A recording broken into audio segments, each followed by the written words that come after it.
Hi children and viewers. In previous video we discussed about what is the working principle of potentiometer and what are the uses of potentiometer and how we can compare the EMF of two given cells by using potentiometer. So children, with the same preference we have another topic, that is finding the internal resistance of a cell by using potentiometer. So this is also very important topic children. So this is also very important for examination point of view, and this topic is also helpful to the other competitive exams. That's why you have to watch the video without any skip, and you have to watch the video up to last. So children, first thing is, what is the working principle of a potentiometer? The resistance of a wire is directly proportional to the length. It is known thing for us. In the same manner, for potentiometer, the potential difference between 2 points of a wire is directly proportional to its length. That should be called working principle of a potentiometer. The potential difference between 2 points is directly proportional to the length of the wire. That should be called working principle of a potentiometer. So children, so now here we are going to discuss another topic that is also very important for us. On board one diagram it is, the children, today topic is measurement of internal resistance of a cell by using potentiometer. So generally, what is meant by internal resistance?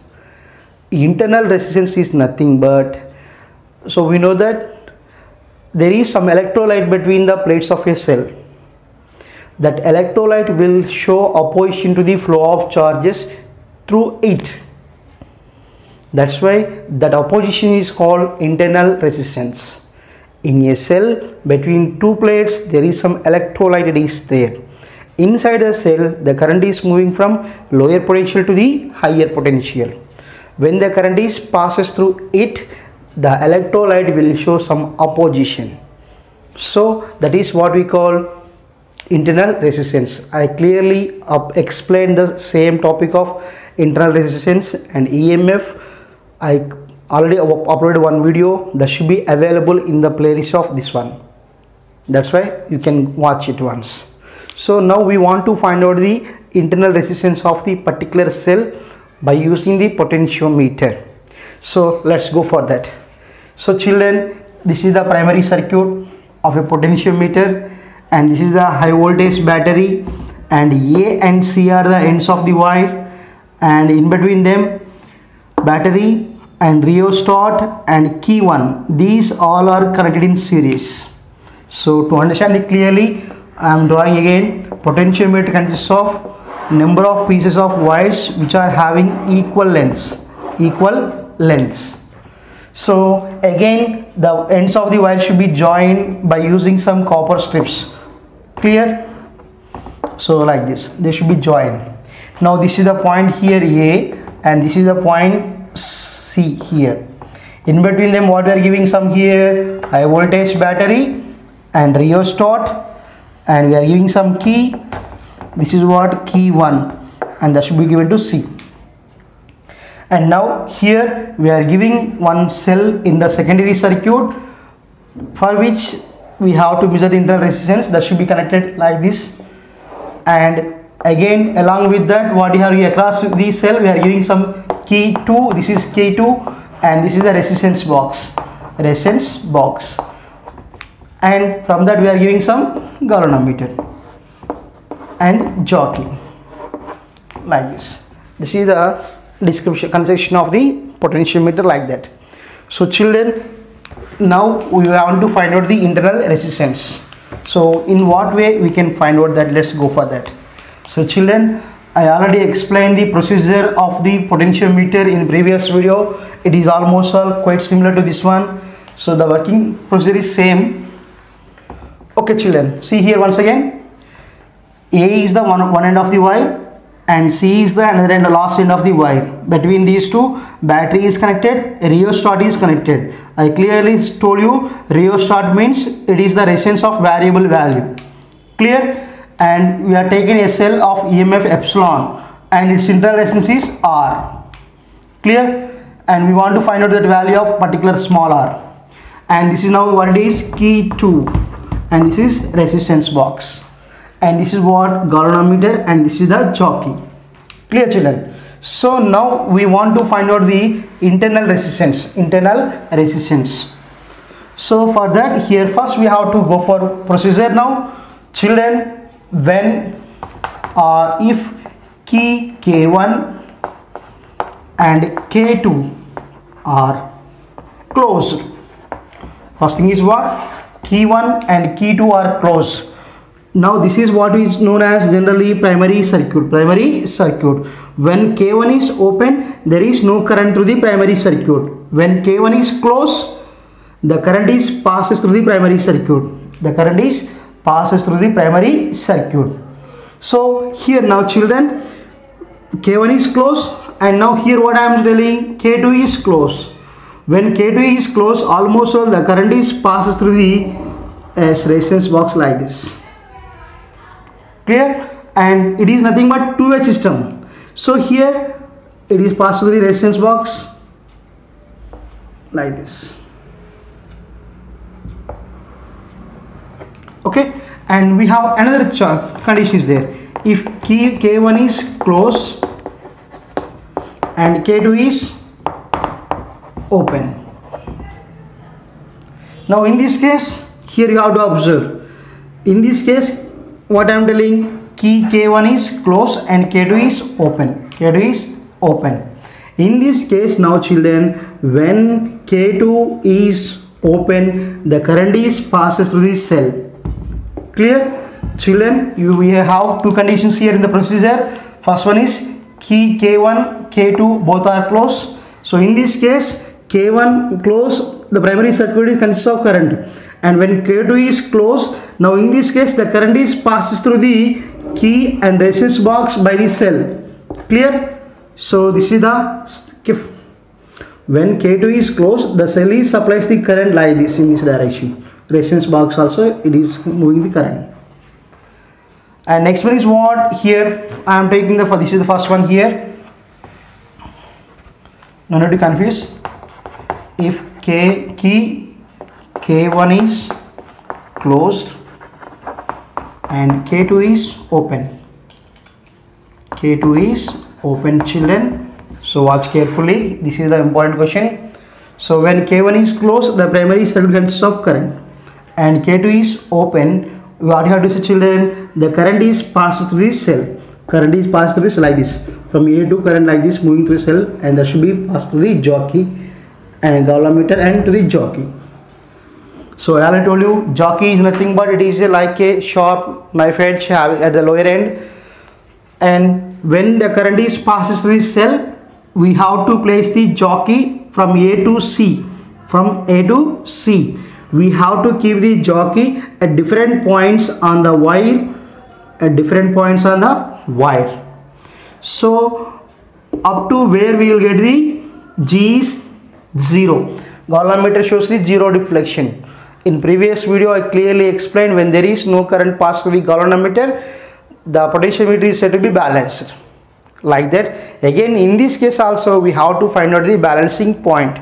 When K1 is closed and K2 is open, the current is passes through this cell, and after that we have to keep the jockey at different positions on the wire from A to C.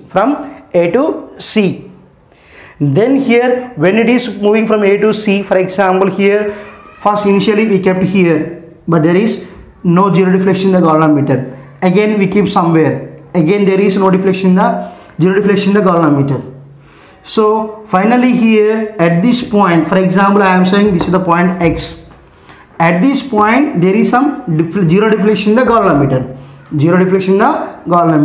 The next is what we call balancing point, and the length of the wire from A to X should be taken as L1. So at that situation, the EMF of the cell is directly proportional to the length of the wire. So this is what, according to the working principle of potentiometer, epsilon is proportional to L1. Clear, children? Epsilon is proportional to L1. So already I am taking that epsilon is equals to pi into L1. Here pi is what? Potential gradient. I already told you V is equals to I rho L. From that what write V by L is equals to I rho. So I rho here nothing but here potential gradient. So nothing but here simply we are writing now epsilon is proportional to L1 and epsilon is equals to pi into L1. This is the equation number 1, children. Clear? Now second case, children, if the key K1 and key K2 both are closed. So now in this case here there is current passes through the K2 and resistance box that should be supplied from the cell. So it is a secondary circuit. It is like a closed circuit. What we are finding? It is like a closed circuit. In this case the current is moving like this. Then what you have to check, children, again. So once the current is passed through the resistance box, in resistance box also we will take one known value of resistance, and after that, children, again we have to move the jockey from A to C. Now again we have to move the jockey on the wire at different positions. So children, again where we will get the balancing point? Balancing point means what? Almost all while we are moving the jockey from A to C on the wire. At particular one point the galvanometer will show the zero deflection. That's why here where we are getting the zero deflection, there what we say that is the balancing point. For the second case, we will take Y is the balancing point here. Again from length from A to Y, that should be taken as L2. Now in this case, the potential should be taken as here nothing but here what we are saying, the galvanometer will show zero reading. That means when there is no current, it is almost all seems to like open circuit. That's why here the voltage should be considered as the terminal voltage. That terminal voltage should be taken as L2. V is proportional to L2. Got my point, children? While we are taking the second case, the current passes through the resistance box should be there, but the galvanometer will shows the zero at the balancing point. When there is no current in the circuit, automatically what we have to say, the voltage should be equal to the terminal voltage should be taken as terminal voltage, and terminal voltage is nothing but equals to the EMF. That's why here simply you have to remember that for terminal voltage we will write epsilon is proportional to L2. Then what will, children? V is equals to pi into L2. That's why here, children, so this is taken as equation number 2. Then from 1 and 2 what will, children? Epsilon by V is equals to pi into L1 by pi L2. This is pi L2. So children, then what do you write? Epsilon by V is equals to L1 by L2. This is the equation number 3, children. So children, we need some space. For that we have to erase the diagram. That's why you have to watch the procedure clearly once. So children, here we are taken, this is the primary circuit of a potentiometer. In that battery is there, rheostat is there, Q1 is there. In the secondary circuit we have to take in one CMF of the cell, that is epsilon and R, that should be given in the secondary circuit. Across that we are giving some key K2 and resistance box RB. Clear? So now procedure, children. In the procedure, first what you have to say, K1 is closed and K2 is open. Then the current is passed through only cell. Then here we are already having galvanometer and jockey, both are in series. Now we have to move the jockey from A to C on the wire. So slowly we have to move, and every time we have to check whether the galvanometer shows the zero deflection or not. We have to check. So by doing continuously, at particular one point the galvanometer will shows the zero deflection. That particular point what we call balancing point, and the distance from A to that particular point is taken as L1. That's why here, according to the principle of potentiometer, we will write epsilon is proportional to L1 and epsilon is equals to pi into L1. Here pi is the potential gradient. After that, children, here both are closed. K1 and K2 both are closed. That's why here when it is closed, the current is passed through the K2 and RB. Clear? That's why he will take like this. Again we have to repeat the same procedure. For particular length we will get the zero deflection in the galvanometer. Then the potential should be taken as here nothing but the wire of the potential be equals to the here terminal voltage. That particular potential should be taken as here nothing but terminal voltage. That's why he will write V is equals to pi into L2, or V is proportional to L2 and V is equals to pi into L2. Now we have to divide these two equations. Then what write? Epsilon by V is equals to L1 by L2. Epsilon by V is equals to L1 by L2. Equation number 3. Okay children, after that now we have to substitute the values of epsilon and V. What is V epsilon? EMF of the cell, and what is V potential. So children, when the current is passes through the circuit, we will write V is equals to epsilon minus IR. V is equals to epsilon minus IR. When the current is passes through the circuit, we will write V is equals to epsilon minus IR. What we know? But V is equals to IR. V is equals to IR. Substitute IR is equals to epsilon minus IR. From that what rate? Epsilon is equals to IR plus IR. That means epsilon is equals to I into R plus R. So this is the value for epsilon. And already V is equals to what? IR. Substitute these two values in this equation number 3. So then epsilon by V. Epsilon value is what? I into R plus R by